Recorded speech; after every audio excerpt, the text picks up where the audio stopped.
Hey, what's cracking? How are you today? Well, I hope you're doing good. I'm going to drop this video on you today. Here in a minute, I'm going to get right into some more things that took place at Lexington with me. Tell you another story about that. Try to do a little story of each one in each video, but there's a few things I got to hit on. So, first of all, please like, share, and subscribe. You really help me out if you share it on social media. The elephant in the room. Okay, I'm not trying to get money from anyone that is watching these videos. I've told you I'll never put it behind a pay window. A lot of people will set up things like Patreon, and they put certain videos where you have to subscribe basically to the person, like you would give me X amount a month, $1 or $2 to support the channel or whatever. But I'm not trying to charge anyone. I'm trying to help somebody, and trying to get money for it. For me, it kind of defeats the purpose. And the rewards that I'm looking for aren't here. And I don't want to sell my soul for a jelly roll. The Lord will look out for me. I'm not trying to charge any of you. I just want to help you. But the way that you can help me, and the way that would end up helping me to maybe support my family in the long run, is this. YouTube, once you have 1,000 subscribers and you have had 4,000 hours watched, which is going to take a long time on 10, 15-minute videos. But once you have 1,000 subscribers and 4,000 hours watched, they'll let you be in a partnership with them, where any money they make from the commercials before or during your video, they'll share that with you. And any money I could ever make from YouTube, that's all I would be looking for out of these videos. I've been blessed enough that people have helped me get the things I need to make the videos, and I can't ask for any more. People do sometimes want to help people out to support the channel, and that's what the links are for in the description. But I never ask anyone for anything, and I want you to never feel that you need to give anything. At some point, after I'm done telling my story, if people would like for me to, I would think maybe about running another channel, maybe about books I've read, Lord of the Rings or something like that. Maybe I'd like to run a football channel. I do real well at fantasy football. Maybe people would be interested in that. So we'll cross that bridge when we come to it. But I've got a long way to go.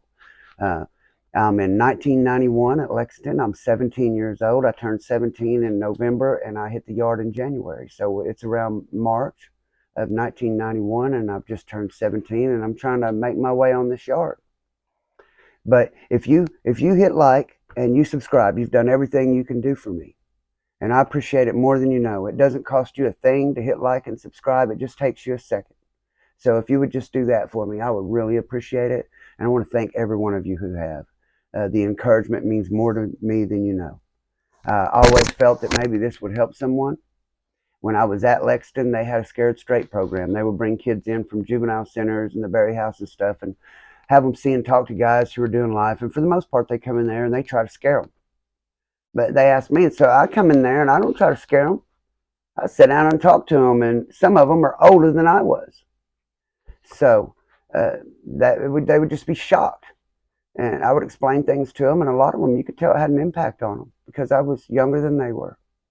And that's what gave me the idea about making these videos, because if someone would have talked to me and I would have had a little respect for them and thought they were, somebody about something, and they were telling me, man, I felt this way and this happened to me. People ask me if it's hard for me to put it all out there, but it's not really that hard for me to tell you I was afraid or what happened to me. And the reason for that is I consider myself a pretty tough guy. And if I was afraid, I know that you would be afraid too. I don't care what you say. Everyone gets afraid. Everyone goes through emotions. Everyone has their down times. All of us face the same things, man.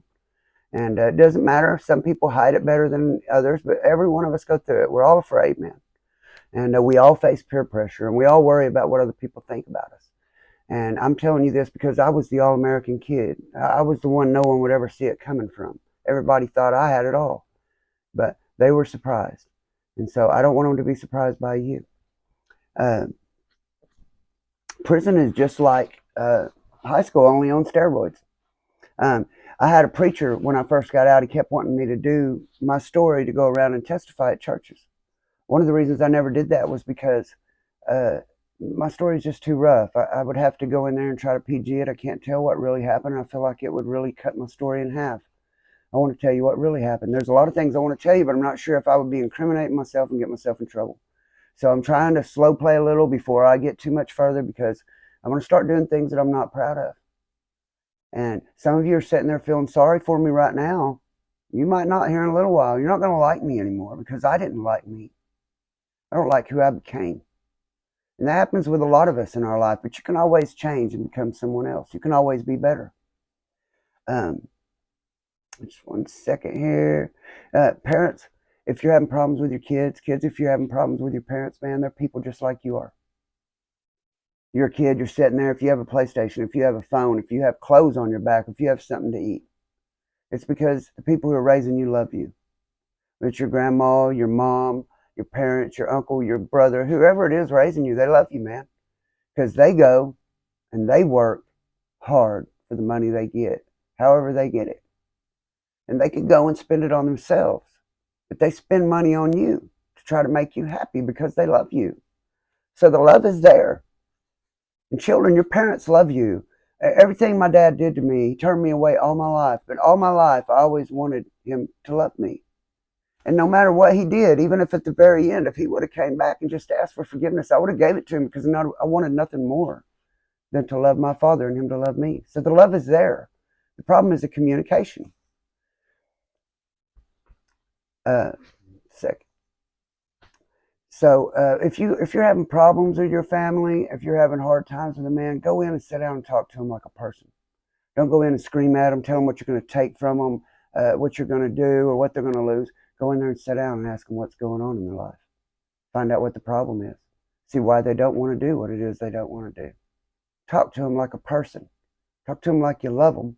Ask them what the problem is. If you're having problems with your parents, go in and sit down, man. Tell them, I know you got a lot going on, and I know you're trying to pay the bills and take care of the family, but man, I'm having problems and I need to talk to you, man. I love you, you're my friend, and I'm looking for guidance, and I need it from you, because you're the only one I trust. And I'll bet you can work things out, man. I'm going to put a link to the commissary list for Lexington Medium Security Yard in the description. I know some of you are curious about things like that. If you want to see what kind of things the inmates can order there, kind of things you can have, go down, there will be a link in the description. You can check that out. I want to talk to you about one more thing before I get to the story. Growing up, I was a pretty rough kid. Kids in my class, people who know me, they all thought I was kind of tough and fighting and everything. I have been in quite a few fights, and I learned to wrestle when I was in school. My uncle was a wrestling coach, one of them was, and the other one was a boxer, and they both taught me to fight a little bit. And I thank God for that, because getting in a fight's scary, especially the first time. And if I would have went to prison and never been in a fight, I cannot imagine how that would have went for me. I was already terrified, and I had been in fights. So I couldn't imagine what it would have been like if I'd never been in one, man. And I don't think you could imagine what it was like. Imagine yourself, you're a man, or you believe yourself to be a man, and you think yourself about half tough, and you have to deal with the fact that other men, they see you as a female. Not only do they not have respect for you as a man, but they see you as a female. So you went from being one of the kids in school that everyone thinks is tough. Everyone around town thought I was pretty rough for my age. And you went from that, never being away from home, to the Berry House. First time ever being away from home with a lot of other kids. And man, that was really rough for me. And then to the county jail with other grown men. And now I'm in prison. And I've got other men trying to pressure me to have sex with them. Okay. So I'm going to run right into the next story. So now I've moved off the orientation unit. I'm in a cell with this guy, and they beat him up and run him off. So I'm in a cell by myself. And in prison, they try to keep the day rooms racially motivated. And they've moved me to Unit 5. It's called the Jungle, because that's where everybody is that does the robbing and gets in trouble and does the fighting and everything. That's where all the troublemakers go. And sure enough, they put me right there. Now in Unit 5, there's 4 day rooms on this unit. The unit is fenced in, concrete wall, shut with an iron gate. And then there's two buildings, and in each building is a big day room. And on the bottom run, there's 18 cells and 2 showers on one side of these cells. Then you got a bunch of cells, and then the other side's a mop closet. On the top run, you have 18 cells mop closet on this side, showers on this side. Then you have 5G1, 5G2, 5, and then the other building over there, there's 5H1 and 5H2. Now, in each building, there's an office between the day rooms where a guard sits. And there's 2 phones out there you can use, but there's just 1 guard, sometimes 2 to each unit. And the guy, he's supposed to walk back and forth, but usually they just end up sitting on one side. So the guys on 5H, they never really have anyone check on them or see them. And that's where I live. So they try to keep the day rooms racially motivated, racially equaled out, so that if there is a riot or a big fight, if they have the same amount of black cells as they do the same amount of white cells, 30 black guys don't kill 10 white guys or vice versa. And they'll put a black in with each other. They'll put Mexicans in with a black or an Indian or a white. They'll put an Indian in with a Mexican, a black, or a white. But they keep whites to themselves and they keep blacks to themselves. And they try to keep the numbers pretty equal in case there's trouble. One side doesn't just get massacred. So they needed my cell to put a couple Indians in. I mean, a couple Mexicans in. So they moved me upstairs in with a kid that was Indian. Put me in with an Indian kid. He was about 3 years older than me. And because of my crime and I kept getting in fight stuff, they started calling me Young Guns. And I've got it tattooed all the way across my shoulders in big old letters, Young Guns, because I was an idiot. So called me Young Guns 1 and him Young Guns 2. And there's a Mexican guy that lives next door to me with a black guy. And I didn't know this guy was gay. He's a real nice guy named Chico, and he's just about 5, 6 years older than me, but a little older. So I kind of looked up to him, was looking to him for a little advice. He had been in trouble before, so I kind of looked to him for advice. He always seemed real nice to me. And at the time, I smoked Marlboros. And the only reason I smoked Marlboros is because I walked in another guy's cell with this, me and this guy's, I'm hanging out with this other young guy, and we walk in the guy's cell, and there's somebody in there, and he says, "Hey, let me get a cigarette to me." And I said, "Oh, man, I don't smoke." And they said, "Oh, man, you can look at him and tell you don't smoke." So I thought that meant, you know, me with my idea that I look like kids. So immediately I go to try to buy a pack of cigarettes. And I go down to the canteen, try to buy a pack of cigarettes, tell me I can't order a pack of cigarettes because I ain't 18. So are you telling me that you certified me as an adult? I'm here on the yard. Guys are trying to have sex with me, force me to do it. And I'm having to defend myself, fight for my life. And I can't buy a pack of cigarettes. The judge said I was grown, man. So he ended up letting me buy 1 pack a week. So one of the worst mistakes I ever made, so I started smoking cigarettes. So I bought a pack of Marlboros and I was smoking them. And so I'm sitting next door during the day. The doors are open and you can come and go pretty much as you want. And it's evening time. Supper's over. Everyone's locked on the unit. I'm sitting next door. Chico lived right next door to me. My cell is in the cell reading a book. And he's sitting next door. He's got a TV and his cell partner's gone. He worked up front doing floors and stuff in the evening after everyone was gone. He would buff the floors. And so he was an older guy, but not real big, but he'd been locked up a long time, a black guy, and he was Chico's cellie. And I was sitting over there visiting with Chico, and we were watching a football game, and I'm sitting there smoking my cigarettes, my Marlboros. I didn't smoke anyone else's. We're sitting there talking. Count time comes at 8:20, and you get one more time after count. You get out around 9:15, and you get around an hour before they lock you down for the night. And we go lock down at 8 o'clock, and as soon as the count clears, I'm sitting in my room, and I have my cell on this side, my cell partner's cell on this bed on this side, and there's a concrete wall that separates the head of my bed from the toilet so that you can have a little privacy. And then straight across from the toilet is a sink. And then you can push the button to open the door and unlock it and get out, or your cell partner have a key to get in, and that's the only way in and out. And all of a sudden, this black guy is at my door, and he's screaming at me. And he's accusing me of smoking his Marlboros first. And I said, "Man, I got my own cigarettes. I didn't smoke your cigarettes," because they have been laying there by the side of his ashtray. So I smoked my own cigarettes, dude. I didn't take your cigarettes. So then the next thing I know, he accused me. He thought that I was over there trying to take his homosexual away from him. But I didn't know Chico was a homosexual. He was one of the ones they refer to as boys because he has a little mustache and stuff still. But I didn't know he was even gay. So apparently, though, he accused me of knowing that the guy was gay and trying to take him away from him. So he screamed at me. I'm trying to tell him that this ain't true. And And my cell partner speaks up and says, hey, man, this is my cell too. You disrespect me, get out of my cell. And the black guy mouths off to him. So my cell partner gets up and hits him, bam, and knocks him backwards out of the cell. My cell partner's right after him, and I jump up, I'm right after him, thinking, man, this is my problem. Like, he was here because of me, and now my cell partner's involved. And then no sooner than my cell partner come out after, man, this black dude started putting hands on him, man. Strummed my cellie 3-4 times, had him up against the wall, and I thought, oh, man, my cell partner's getting whooped because of me. So, man, in a flash, in just a few seconds, sometimes you do things without thinking. I reached down, grabbed the dude by his ankles, jerked him out from under, and thought, I'm going to help my cell partner. So I knocked him down, and I backed straight up. That's all I did, but that was enough. My cell partner kind of strummed him a few times. People hollered, jigger out, because the police were coming over there. It was close to count time. So we all go in our cells, and they lock us down. So nobody gets back out that night.